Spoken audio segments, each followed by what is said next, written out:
At the beginning of the movie, a woman who is running in fear. It's pitch darkness everywhere. The woman seems to be running away from a huge mansion. It seems like something or someone is following her.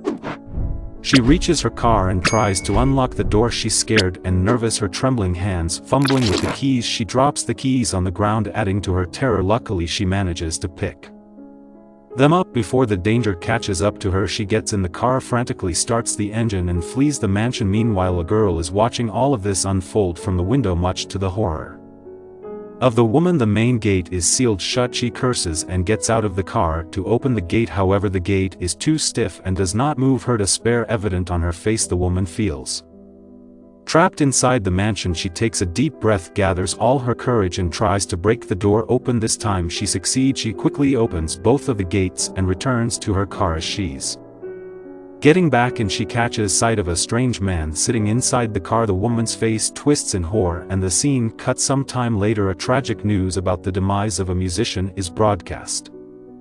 It on the TV. The TV blares in the background as two girls, Kate and Rose, are having a conversation. Kate is moving out as she has been appointed for a job as a private tutor. She's moving to her employer's house. Rose feels heartbroken as they both share a special bond. Kate has taken the job because the girl she's supposed to tutor is an orphan. Her nanny has abandoned her and she only has a caretaker in her house now. Before leaving for her job, Kate visits her mother, who lives in a psychiatric facility. Kate shares with her how she will be taken care of. A little girl named for Kate seems nervous and keeps fiddling with her fingers while talking to her mother. Her mom is mentally ill and that's why Kate always feels nervous around her. Her mother hands her a portrait of Kate and start drawing something with dark colors in her hand. Later on, Kate is driving to her new home. It's in a remote location and the drive takes a while. She passes through the woods to reach your destination.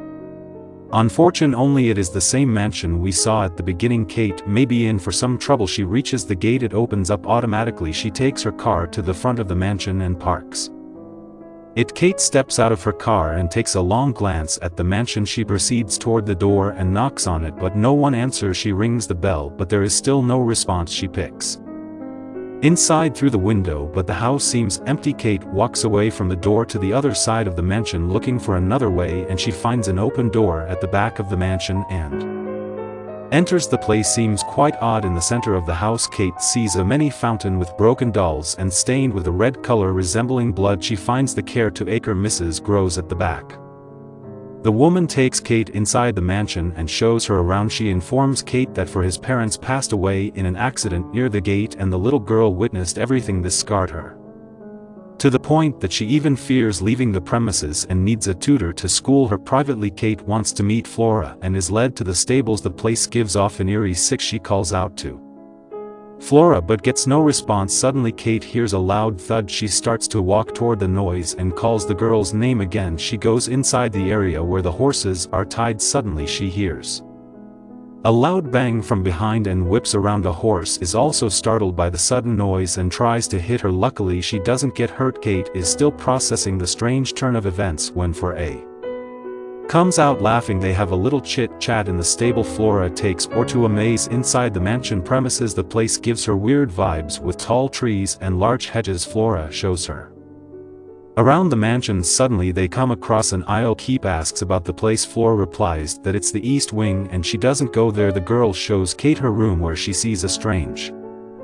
figure standing in the middle. Kate asks for about it, to which she replies that it's a statue of her great-grandmother. She then takes her to the stitching room and shows her the mannequin with the last dress her mother was stitching for her. Then she shows Kate a weird mannequin stuffed with pins, though she is quite weirded out by Flora as nature. Kate wants to take Flora out for an ice cream to bond with her, but the caretaker refuses. Flora is not allowed to leave the premises and Kate finds it very strange. At night, Flora is seen standing at her window. When Kate enters, they have a little chat and soon Kate makes her go to sleep and quietly leaves the room. As she closes the window, Kate feels that she saw a vision of a woman outside. She feels strange and goes to her room without saying anything to anyone. She considers it as her imagination and forgets about it. She enters her room and starts to arrange her belongings in it. As Kate turns around, she gets extremely frightened to find a figure standing behind her. Luckily, it's just the statue. She sighs with relief and starts to examine it. The statue is extremely uncanny and it makes her uncomfortable, so Kate takes it to The stitching room places it there and tilts its head in the other direction. She finds the pins on the other dummy and starts to take them all out, attempting to redecorate the manic what she is. About to leave when suddenly the stitching machine switches on. Curiously, Kate turns around and checks the stitching paddle. As she does, the machine stops on its own. Her heart is now pounding with fear, so she leaves the room immediately. Suddenly the dummy's head eerily returns to its previous position as soon as Kate leaves. Later that night, Kate sleeping in her room when she hears whispers and the sound of someone running upstairs. It sounds like some heavy objects are being dragged around, so she decides to investigate. Kate starts to follow the noises. They are coming from the east wing.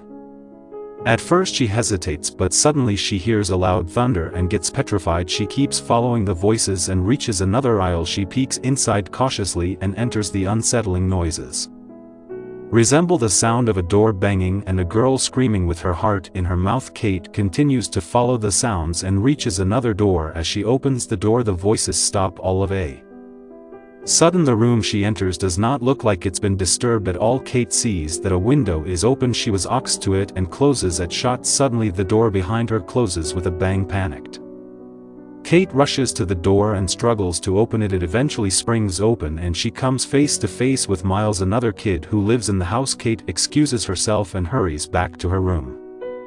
The next day, Kate prepares herself for the class. She finds the previous tutor's diary and some information about a creepy guy named Quint. As she starts her first lesson with Flora, Kate receives a call about Miles getting expelled from his boarding school. As the time goes, Kate continues her lessons with for a while Miles wastes his hours playing outside. No wonder he got expelled. He doesn't seem to take his education seriously at all. Seen how for is being distracted by Miles. Kate schools him and Miles leaves. When Kate returns to her room, she feels an eerie presence, but when she looks around she finds no one there. Later, Kate catches up with Rose on the phone. She tells her about Miles and his strange behaviors. Things take a turn when Kate enters the stitching room and hears screams from the garden. To her horror, she finds Flora drowning in the pool. She runs and jumps and to save her before she can grab, for she feels a paranormal force on her body. Flora is nowhere to be found. Very confused and disoriented, Kate climbs out of the pool. She sits beside the pool to catch her breath and suddenly sees Miles and Flora had emerged from the mansion laughing at her. It was a prank that they pulled on poor Kate. Later on, Kate is taking a bath attempting to calm her nerves. She suddenly feels an eerie presence with it. Feels like she's being watched. Kate feels so paranoid that she sleeps with the lights on. Suddenly she is awakened by someone touching her. It's Miles. The Mr. Serious boy sits beside her on the bed and apologizes to her for his behavior. Out of the blue, he kisses her on the cheek and leaves her room. Kate is dumbfounded. The next day, she stands beside the gargoyle near the pool. A mannequin seems to have found a place inside the pool. Kate stares at it in a horrified manner, contemplating the implications. In the next scene, Miles is teaching Kate how to ride a horse. They get time to bond a little standing beside a pond and watching a crowd of fish. Miles runs after, and as the crow flies away, he smashes with his foot. Clearly he's an unusual kid. Kate feels uneasy around her. Later, Kate is standing beside a mirror when Miles creeps up and attacks her. She wakes up in her bed breathing rapidly. She is relieved to realize that it was just a dream. The following day, Kate wakes up and finds Flora beside her. Kate plans to spend some time away from the mansion and asks if Flora would like to hang out with her. Alas, the caretaker is still against the idea of Flora leaving. Meanwhile, Miles takes charge, leveling up on his odd nature. He speaks to a mirror with Flora beside him, asking some unknown entity if it will take care of all of them. Kate is increasingly creeped out by these strange occurrences. She wants to give the kids a chance to spend some time away from the eerie place. Miles and Flora eventually end up going out with Kate. Later on, Flora begins to have a panic attack and starts to cry just when Kate is trying to calm her down. Miles cryptically tells Kate that she can't feel safe by just keeping the lights on. Kate finds all of this so disturbing that she tells her friend that she doesn't want to stay in the mansion, and however she realizes that she can't leave Flora and Miles behind. She returns to the mansion having purchased new fish for the pond. She then approaches Miles and tries to reason with him to come with her, but Miles doesn't want to hear it. He starts to play his drums, clearly indicating that Kate should leave. She feels annoyed and exits his room. Kate still has some questions that she wants answers to. She approaches the caretaker and inquires about that creepy boy Quint who was mentioned in the previous tutor's diary. She finds out that he used to be a bad influence on Miles, and he passed away a few days after the last tutor left. In the next scene, Cheater's walking in the corridor where she finds an abandoned room. She goes in and finds a few pictures on the sofa. She picks one up and catches sight of a strange mirror at the end of the room. Curiously, Kate looks at them. To her horror, she sees another reflection next to hers. She screams and fear, and the doors in the room suddenly slam shut on their own. Terrified, Kate manages to escape the eerie room. She starts to read the diary of the previous tutor, desperate to know the story behind the mysterious mansion and its residents. Quint's behavior is mentioned in the diary, and how Quint irritated the past tutor. The tutor used to lock her door but mentioned that she didn't feel safe.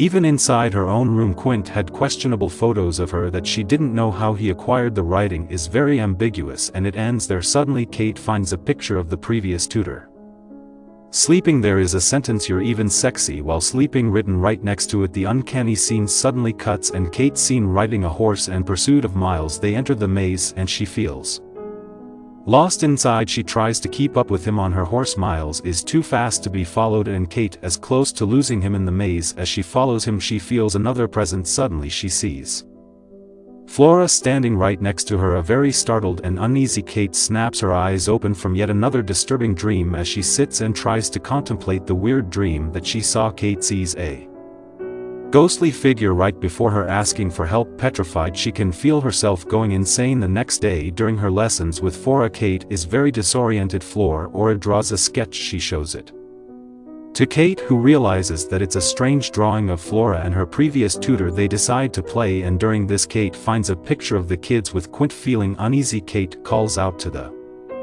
kids when suddenly she hears the sound of footsteps. She starts to follow the sound and locates and mystified fight for on the stairs immediately after she hears footsteps from the basement and goes down to find Miles looking at her eerily. Kate keeps moving in the tunnels trying to follow the voices that she keeps hearing. Suddenly she sees a horrifying sight and screams at the top of her lungs.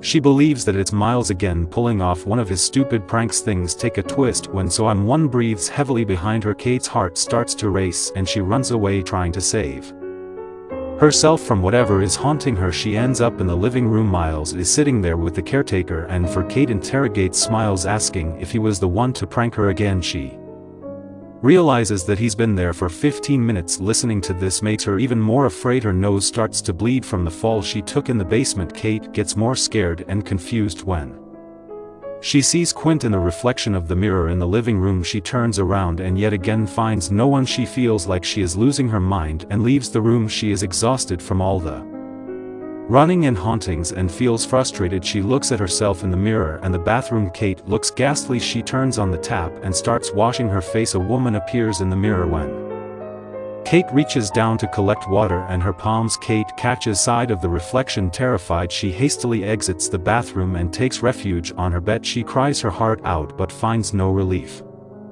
All of a sudden, Kate is grabbed by unknown entities. She feels paralyzed with fear and just sits there helpless. Flora enters the room and finds Kate petrified and clearly losing her mind. Flora decides to sleep with her in her bed. In a moment of relief, Kate hugs Flora and tries to comfort herself, eventually falling asleep. She feels tired all the time. The stress of Kate's your occupation seems to be taking a toll on her. Her face looks like she has not slept for months. She's disturbed to the point that the tiniest of things scare her. Kate is sitting in the kitchen when the caretaker brings her the mail from her mother, who has sent her several sketches. Before leaving, the caretaker tells Kate but she hopes her mother is not mentally unstable because of her genetics.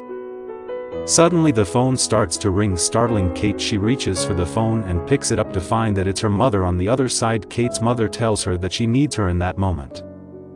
The floorboard creaks and Kate sees footprints leaving the room. When she goes outside, she sees a girl standing by the pond. When Kate reaches the girl, a parent Omo presence pushes her inside the pond. As she tries to stay afloat, Kate finds a rotting body inside. The deceased body is have none other than the previous tutor. Frantic and dripping with pond water, she rushes inside the mansion and starts calling out for Miles. She starts to hear the voices again. When she reaches the same room and the east wing, Kate finds the bed moving eerily. When she looks under the bed, she finds the ghost of the same woman there. Kate witnesses the whole phantom scene where Quint is strangling the previous tutor. Suddenly Quint attacks Kate and she desperately tries to save herself from Quint's grip.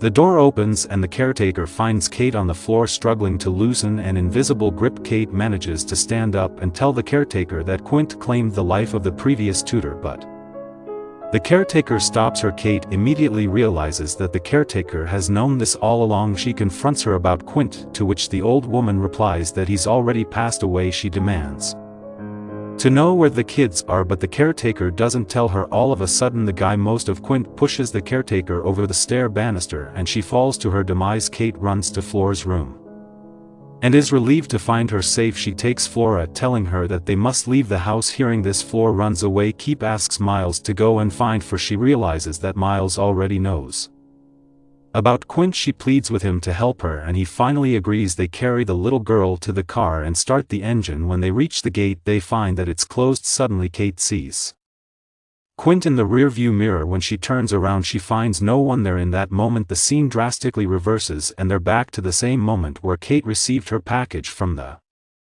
caretaker. She hears Miles and Flora's voices, so she follows them and finds them inside a room. Kate sees Quint in the mirror and she realizes that Flora also knows about Quint. She asks Flora, who denies it. She tries to convince her, and in the struggle the doll and for his hands falls to the ground and breaks. Miles and Flora call Kate delusional and leave her there. Now the movie is end. Subscribe and press the bell so don't miss any updates.